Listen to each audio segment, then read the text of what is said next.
Hello, this is Allison. And this is Nina. And this is Chaotic Good, the anything but neutral reality TV podcast. Oh my god, we did it. We're doing it. This is our first episode, first intro after what truly feels like years of talking about this. And then I feel like 3 weeks of just being like, oh yeah, we're going to do it. And we're just going to do it. Yeah. And then we were like, okay, this, we have the Notion doc, we have spreadsheets. I mean, that's a lot of what I've been doing. Natural Allison mode. Yes, graphic design, social media, like, oh yeah, it's all coming. It's all coming, it's launching, and this episode is essentially just for us to introduce ourselves and introduce the podcast and start trying to like put words around it. And because at the moment nothing has been published really, so it's still like our secret little baby. I know, nobody knows on until we set it out into the wild sea and see how people so like it. This is the podcast is Chaotic Good, which is a podcast covering reality TV. And our tagline is the anything but neutral reality TV podcast, because we're going to have chaotic good takes, chaotic evil takes, any take but the neutral ones. Yes, yeah. Possibly some lawful good, though that might be a little bit harder to mine than maybe some other ones. So yeah, what we're referencing is that like I didn't even know what the meme was called. I was like, I was like, anyway, but then I Googled it. It's called the alignment chart. Also had no idea it had to do with Dungeons and Dragons. Zero idea. When you told me that, I was shocked to my core, because I know actually very little about Dungeons and Dragons, and it's very much right. It's like this other separate entity that... I mean, I've also never done that either. I was like, no, the meme were like, because I see it for like the reality TV characters, and it's like, you've got your lawful good, you've got your chaotic evil, chaotic neutral, and all those things. Yes, and hearing those terms, it just like you do so clearly get a picture in your head of like what that means. Like hearing lawful good, lawful evil, chaotic good, chaotic like all of these terms, we still you don't really know what Dungeons and Dragons is. No. And in the span of the game, I don't know how that works in the span of the game. But it's so funny how something like from that, just placing it into any other universe. Yes. Like, again, you do just like, oh yeah, I understand what that means. Exactly. I understand what what that term would mean in the context of, in our case, reality TV. And okay, so the reason why I'm obsessed with the chaotic good square is because it is like everything I want in reality TV, as in someone has the like soul and moral compass to do good and be good, but then they just can't help but be chaotic. Like they're like, no. If someone asked them, like, what are you? They'd be like, oh, I am lawful good. But then it's like, bitch, no, you're not. Chaos. We are looking at your actions, and they are anything but good, or most of the time even make sense. Well, they're just like, you're just like marching by the beat of your own drums. You don't like rules. You don't like authority. You don't like people telling you what to do, how to be. And somehow, miraculously, someone has a camera on your face and they've hit record.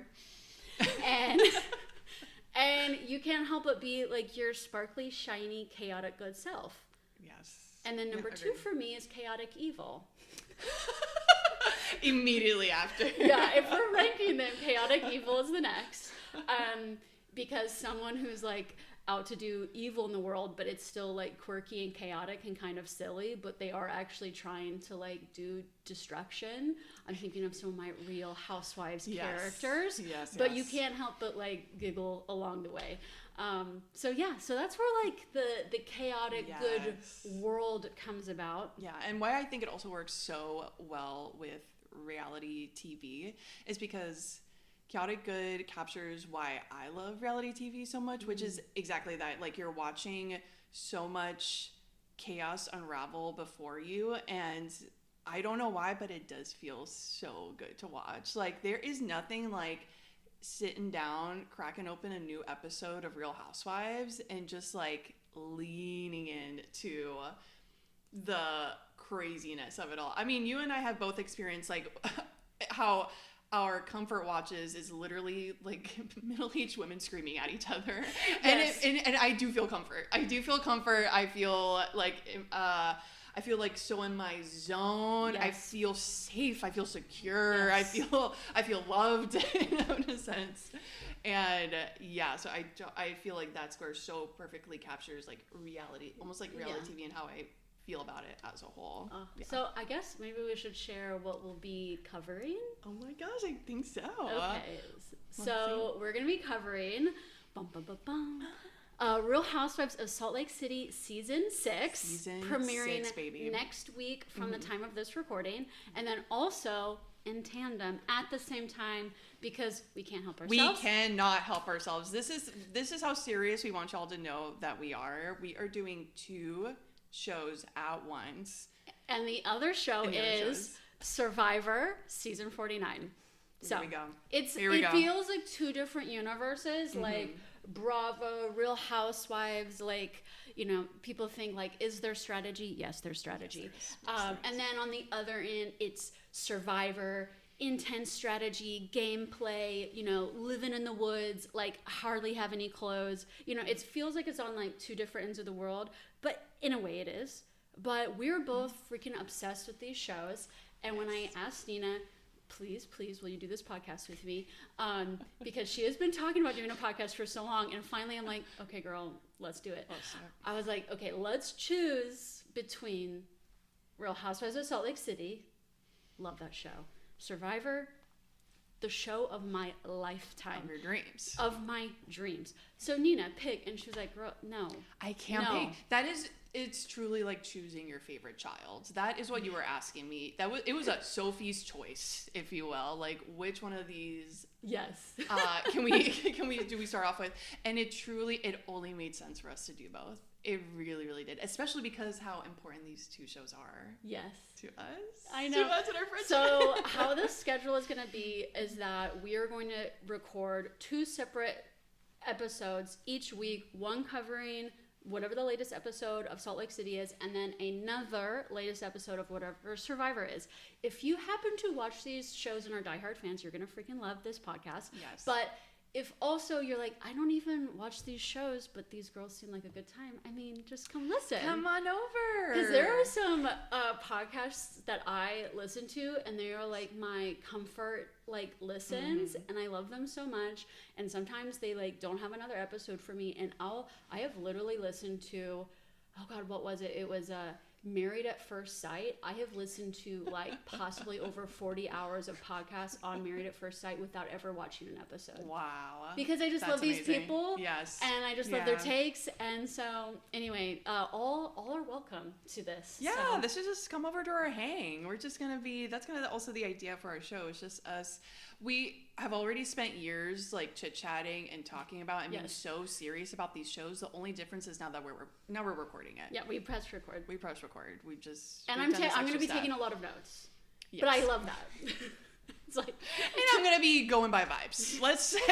I will also be taking notes, but I do feel, and that's how I feel like I've always been. I feel like I've always been the one that's like, well, I don't really like this person because of this. Well, especially around like Survivor. I'm like, well, I don't like this, blah, blah, blah. And you're like, yeah, but if we're looking at, and then I'm like, strategy, peel back the layers and why this is actually good for them. I'm like, okay, you got me. You're right. So, yeah. Well, okay. How would you describe Real Housewives of Salt Lake City in your own words, and why are we covering this show? Wow, how to describe perfection. I mean, how do you describe a painting in the Louvre? You know, that's how I feel like trying to describe this show. I was actually trying to think back on how we started watching this show together. I remember, okay. But I'll tell you. Anyway, you go, but then I'll tell you. Well, okay. Me trying to describe this show. It follows a group of upper class women in Salt Lake City, Utah. How upper class? How much money do they really have? It's so murky, actually. Murky, gray. How much money do they actually get through without defrauding people? Also very gray area. Yes, yeah. The waters are as murky as the Florida swamps. And we essentially, and they do come from different walks of life. We do have quite a few, some that are Mormon, some that used to be Mormon, some other like religious backgrounds we have, and essentially they all come together in this delicious souffle of just, I don't like cattiness, wildness, competitiveness, some love, some hatred, and a lot of beautiful snow in the background.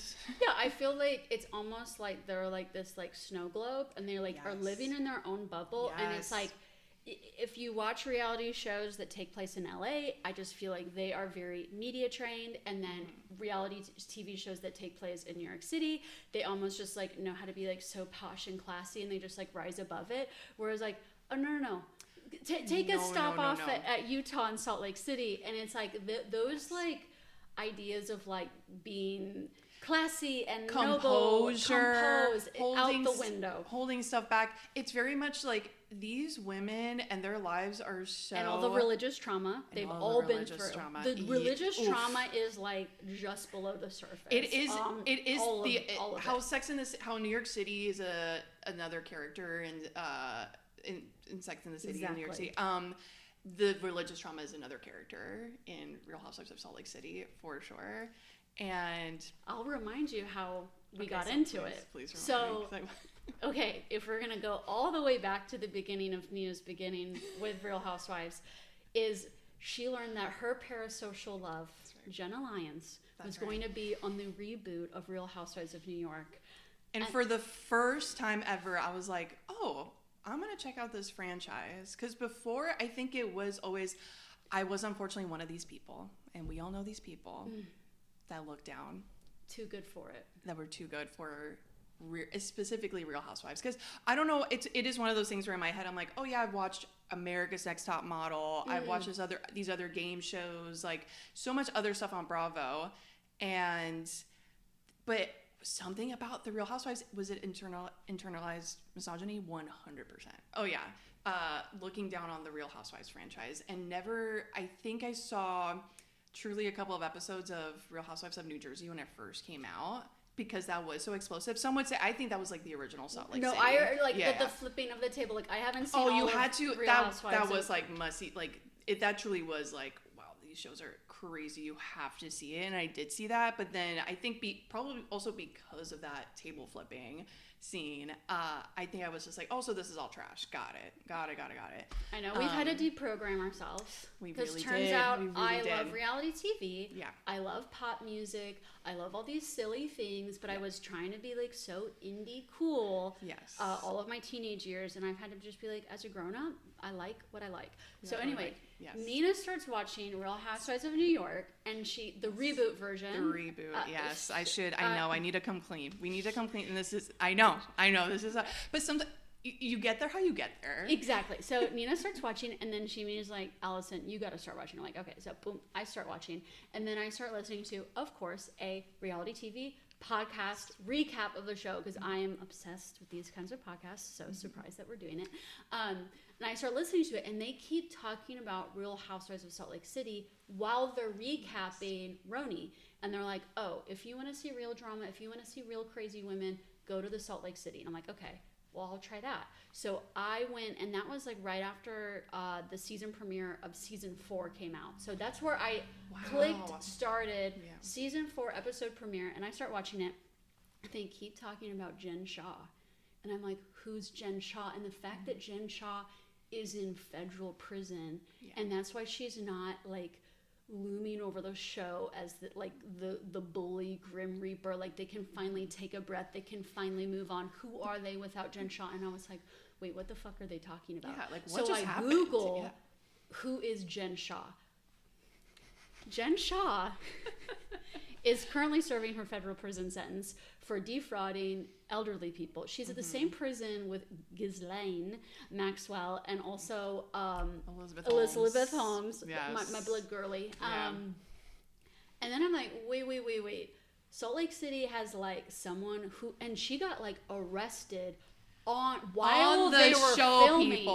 Filming on the show. Yes, this is not truly nothing you could make up if it was on a fictional show, as we like to call other TV shows, Yeah. other fake shows, prestige shows, it would almost be like, this is absurd, this is wild, almost like soap opera level. But it really and so really then I was happened. like, whoop, rewind, and I was like, episode 1, season 1. So I was like, no, I can't. It was like I got dropped into this world, and I was like, where am I? And I went to season 1, episode 1, and we learned that Mary Cosby is married to her step grandpa. Like they all have like been somehow like excommunicated from the Mormon Church. Jen Shaw is scary as shit. And I just became obsessed with it, and now we are entering season 6 next week. So excited. And I can't wait. So I cannot wait. Yeah, because also I think another thing that makes this series, this group of women, so special is, I think something we were talking about a little bit earlier, is like, so the crazy is, it's not hidden, y'all. It's very much on the surface. They're talking about it. Almost you would think like it wasn't crazy that like Mary Cosby doesn't think it's wild that she's married to her. No, it's like that's like everyone in Utah knows that, and it's just known, and it's very much known. Also there's rumors that Mary might be a cult leader in this. Alleged. But you don't want to. We're starting off. We're early days, guys. Early days. Please don't report us, please. Mary, but the thing is, I still love Mary, so like. It's all good. This is where we differ. This is one of the things we differ, and why it would be fun to hear a podcast. But it was like in the same episode, it was like the day before Jen Shaw gets arrested by Homeland Security, FBI, and the NYPD, and then the next day they're like, is Mary Cosby a cult leader? Like this is canon. This is anyway. So I'm so excited. I'm so excited. It's gonna be so good. So boom, boom, boom. Next show. Yes. Survivor season 49. Season 49. There we go. What a journey. Yeah. Just a show that can get to season 49. I mean, like, bravo. And for it to like still be so incredible, so part of like pop culture and media. Like, I feel like sometimes people are like, oh yeah, Survivor, forgot about that show. No. I bring it up all the time. I really do. And people are always like, oh, I love that show. So I've loved Survivor for a long time, and I have roped so many of my friends into it. So actually, as a friend group for the past couple years, we all get together Wednesday nights and do a live watch party. And we watch Survivor together, and it's like our like happy place as a friend group, because it just shows how strong the chokehold is of Survivor on all of us. Because what do I hear? How many news articles out there of like, oh, it's so hard to make friends, it's so hard to make plans, and truly, I don't think most of us have ever had an issue getting together for Survivor, and and everyone works. I should mention, okay, we all work. People have pets, people have partners, they have other lives, there's other things going on. People have to take classes, and we still get together every week to watch this show and to yell at the screen, to talk about our thoughts and feelings about what just happened.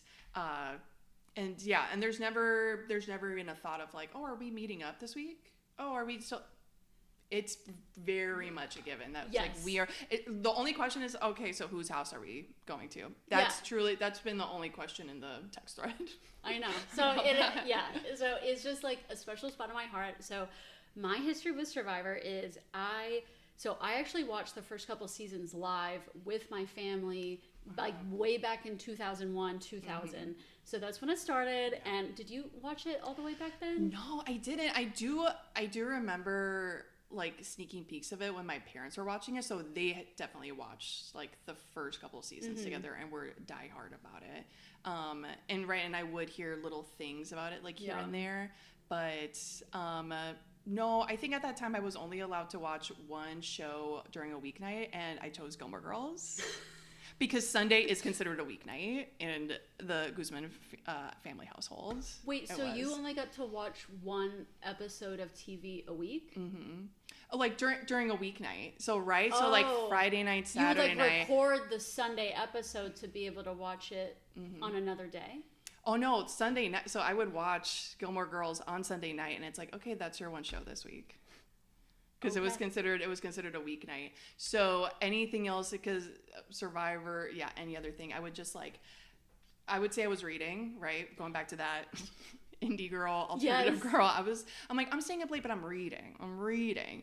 And I would try to like stop by my parents. I'm like, oh, I have a question. I'm like, oh, what are y'all doing? And try to hang out with them a little. What a concept. Little kid just trying to hang out with their parents. I know. Okay, so watching TV. So on the other hand, we were watching it all together. All watching it together. So yeah. That's well, cool. I mean, Did like, not have that. It's crazy. It's a family-friendly show in a way, but it's also like people like being taken to the brink of like especially their sanity, especially those early seasons. Yes. So in that like first like final tribal council, when Sue says that's her. Anyway, Sue. Yes. Yeah. Oh my God. I'm not gonna sound like a real Survivor fan if I'm like messing up names. It made me nervous, guys.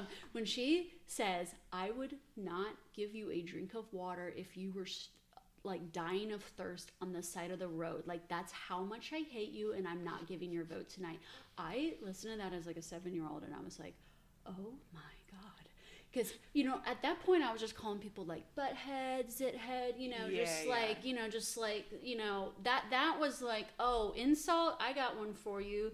You're stupid, you know. Yeah, boys drool. Yeah, and then I was like, oh, an insult of, if you were dying of thirst on the side of the road and I saw you, I wouldn't give you a sip of water. Mic drop. It's like, oh, wow. Like, the human condition, I feel like, opened up before my eyes. I was like, the world is a big, complex, chaotic, good place. And so, so I watched the first couple seasons with my family, and then we did our big move from Iowa to Georgia when I was 8 years old. Mm-hmm. And I feel like at some point in the move or around then, we just stopped watching that show as a family. So fast forward 15 years, I'm not watching any Survivor. The pandemic comes around and people are starting to binge Survivor during the pandemic. And they're like, Allison, you got to watch this show Survivor. And I'm like, oh, right, that show.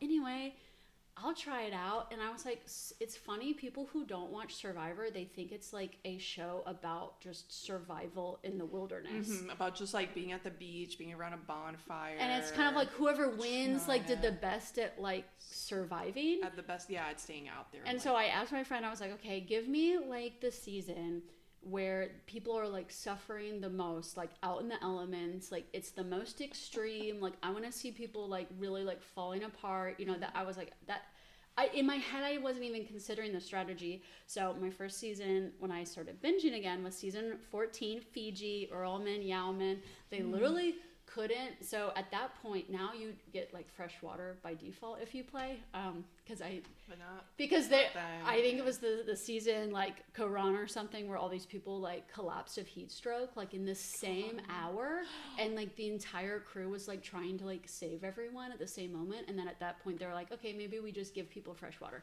However, before that you would not be given fresh water, and you had to make fire to be able to boil water for it to be safe enough to drink. Wow. But if you can't make fire, if you keep losing your, immunity challenges as a tribe, you don't get Flint.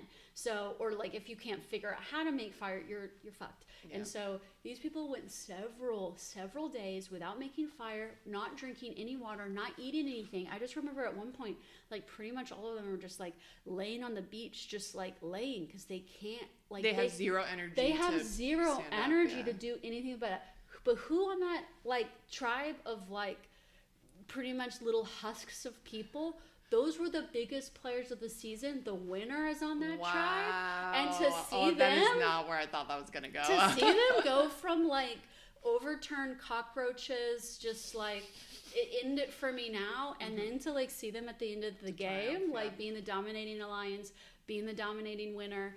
I was obviously hooked at that point. Went back to season 1, Borneo, and started to like watch all of the Survivor seasons over again. So became a big fan, lots of binging to be done. And it feels crazy that it's like, I'm this like, people like think, anyway, I am known as a Survivor fan in the friend group. Yes, you're definitely known as like I would like the main person. Any question we have, any thought, any like, oh, what was that season with the blah blah blah? It is usually you that's like, yes. Oh, well, that's. But it's crazy to me because like I only started watching like episode by episode season 41, which is like considered like the new era. And so that's when I actually started watching week to week, and that's when I like finally had time to like start listening to the podcast, and then you were watching week to week and you listen to podcasts, and like now I'm like gonna be podcasting myself on this show. Like I'm so excited. Yeah.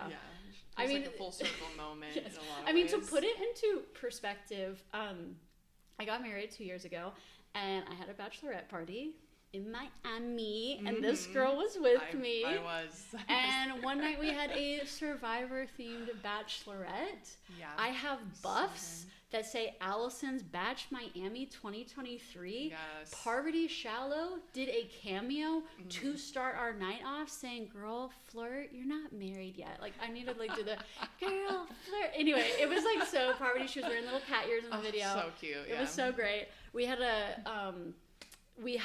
a scavenger hunt, like a whole task list. I mean, we were like making fires, stealing hidden immunity idols, running around like crazy people in the bars of Miami. Yeah. And these girls did that for me. We did. So that's love. Yeah. So I am so excited to cover Survivor. I have got some big ideas and plans on how to cover it this season. Which I think all of y'all will love to. Yes, because Survivor can sometimes feel like, honestly, I feel that both for Real Housewives and Survivor, they're just such like storied, like, you know, just historic shows that sometimes, my thing with Real Housewives is I've definitely like looked down on it. I also was intimidated by it. Yeah. Because there's so many seasons, so many franchises. It's like, where do I start? So Survivor, I feel like, can feel like that, especially if you're like watching with a super fan like me, because you'll like make a little comment and be like, actually, no, it's not like that because it did it, you know. So when I'm recapping the podcast, I can't wait to like really break it down, really break down the strategy, really talk through the vote. How did the vote happen? Because I feel like a lot of people watch Survivor, and this is totally fine if you watch Survivor this way, like I'm not dogging on this at all, but I feel a lot of people watch it for entertainment value, and they just like watch it, they have this immediate feeling, or they just have this immediate feeling for players, but they're not really thinking about like everything that has to go into like these votes. And it's this crazy show. It's like you have to vote all these people out, and then these people sit on a jury, and then they have to decide if they're going to give you $1 million after you voted them out. Like, and sometimes a really wild, like, maybe backstabbing, maybe like lying, betrayal. Wait, how are you going to do the magic of convincing them to give you $1 million? Also, just like the numbers of like when you get to tribal council, there's like maybe like final 10 vote, you know, there's 3 people voting like this, 2 people voting like that, one person has a lost vote, one person has a hidden immunity idol, you know, all these different ways, steal a vote, extra vote. It's like thinking of all these things, it can get confusing, y'all. So my goal is to like really break it down, because I feel like I'm gonna learn a lot from that, but then also like I can just like bring more people into this world. So into the world of Survivor, yes. Yeah. So I'm so excited. So Nina, what? Finally referencing my notes for the first time. What? Okay. Why do you want to start a podcast? Oh gosh, I want to start a podcast because I think partially our friends are sick of us using them as our podcast. As like, I feel like we essentially do this, but with like friends around, which is like, okay, here are like my intense thoughts about these people that do not know me, I don't know them, and here's how I think things should go. Yeah, sometimes in the group chat we have to like preface like, oh, by the way, we are gonna talk about Love Island the entire time we're at the bar, so like if anyone wants to like join in on that, please come, but that will be the topic. Yes. And some people are like, yay, that sounds great, and then others are like, okay, because that's what you did last week too. So exactly, yes, I do think it is. I don't know much about sports, but I do believe this is what people who follow sports do. It is like, it is just like it is just like a constant thing that we are. we're just constantly thinking about these people and what happened, what's gonna happen, what our thoughts are about what just happened. And yeah, I do think I think our friends will have a nice break, because I will say it was also our friends who said y'all should have a podcast. Yes. And yeah. I do, and while I a good chunk of that I'm sure comes from like they're so like kind-hearted, they want us to flourish, they want us to do this, they want us to have this like fun hobby. I do believe a small portion is them being sick of us talking about this in front of them. So that's one thing why I wanted us to start this podcast. Also, another thing, well, what you were just saying, I'm also so excited to like really dive deep into these worlds that we love so much. And this is kind of like a great excuse to do that. For Real Housewives, it's a great way for us to really like see these women in that snow globe, like really see like what we're entering this world. Okay, what are the rules of this world? Yes. Because kind of like Survivor, there are rules. There are ways in which seem absurd and strange to us. How someone it could be running an MLM and they're like the good one in the group. They're the kind one. They're the nice one in there. But in that world, that's how that works. Many MLMs in Utah. Which I'm so excited to talk about. I am so excited. So like, just watch out if you're in Utah and you're getting a DM. Just like, be careful. Yeah. It's the Wild West out there. So I'm excited about that. And for Survivor, like what you were saying, when I started watching that show, I very much was that person that was watching. I'm like, well, why would they do that? Why would they vote this person out? Or I am the classic, like, I don't like that person, vote them out. I'm very much like, I'm so pulled by these personalities. So it'll also be fun to like really actually talk about like, okay, so what is actually the strategy going on here? Like, why was this person voted out, and why were they always going to be voted out? I feel like a lot of times, right, when we watch with our friends, which is one of the many reasons why it's so fun to watch with our friends, is like seeing our reactions to people getting voted out, and right, some people being like, wait, what the heck? But this person said that they were voting for this other person, then why would this? And then afterwards, right, we have like our get together. It's like, well, actually, this is why this went down, and why it's actually good for this person. Oh, like why it might be bad for this other person. What's like kind of like moving the story along. So I'm also just excited to dive into that world more. Yeah.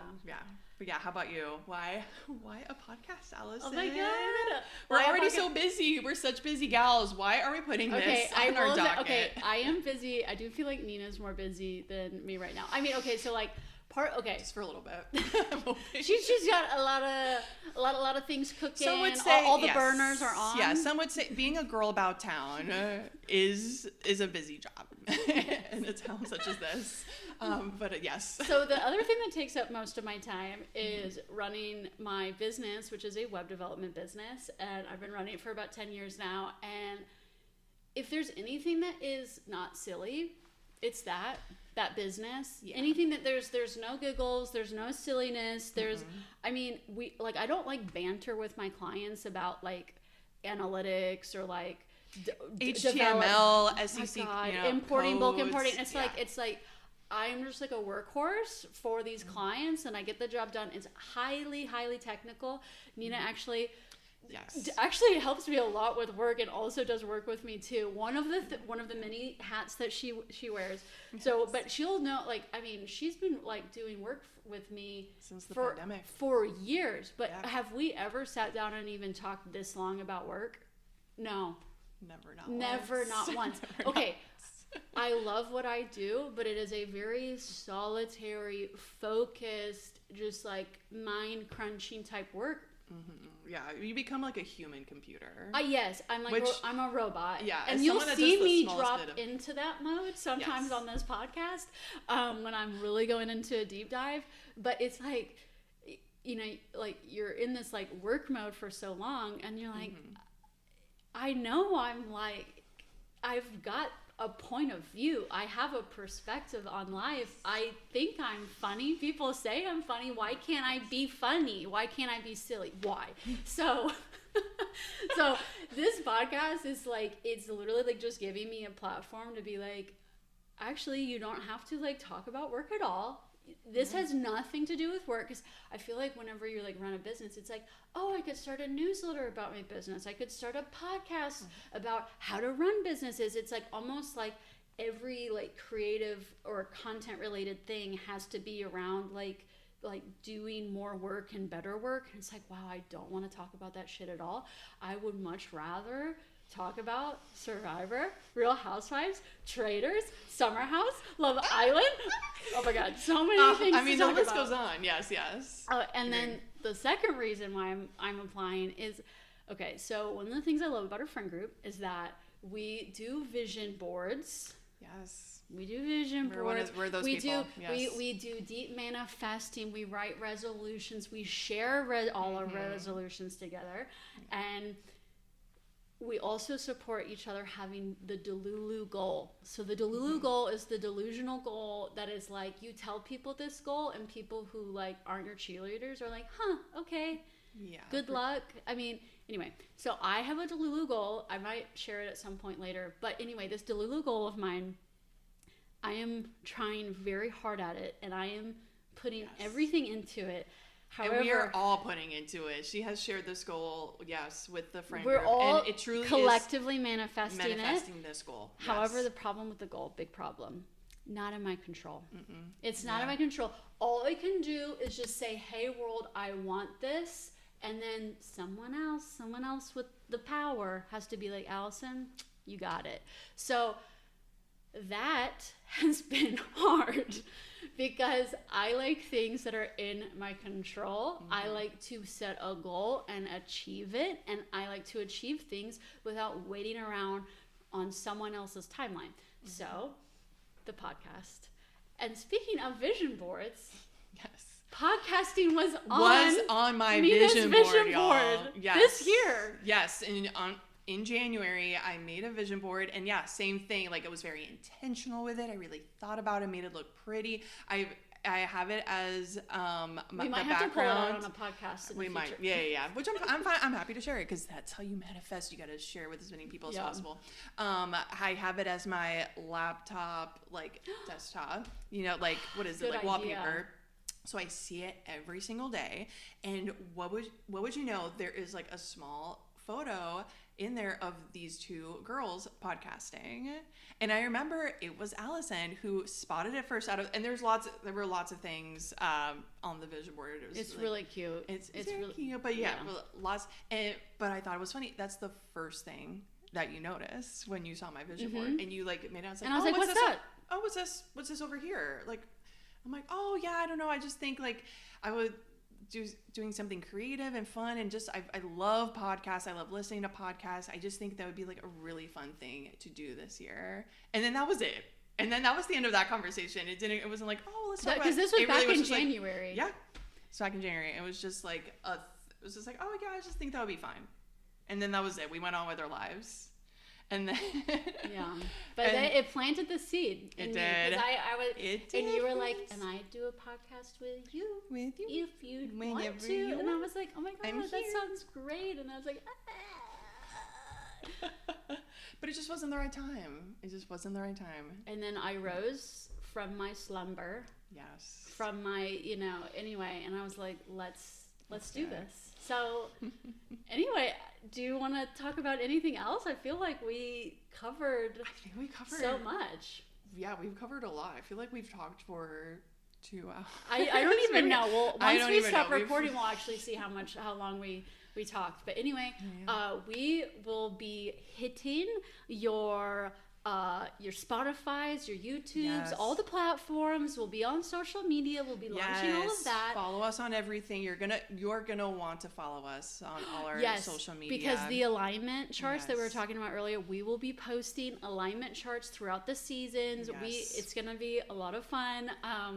And anyway, so next week we will start off with Real Housewives of Salt Lake City, Season 6, Episode 1. Woo! And then the following week is the Survivor 49 premiere on September 24th. So we will start next week with 1 episode, and then the following weeks we'll be hitting 2 episodes a week, because we are making this hobby a big one. Yes, we are. Yes, we couldn't help ourselves. Yeah. We love this so much. We are hungry for this content. We're gonna gobble it up, and we can't wait to share it with y'all.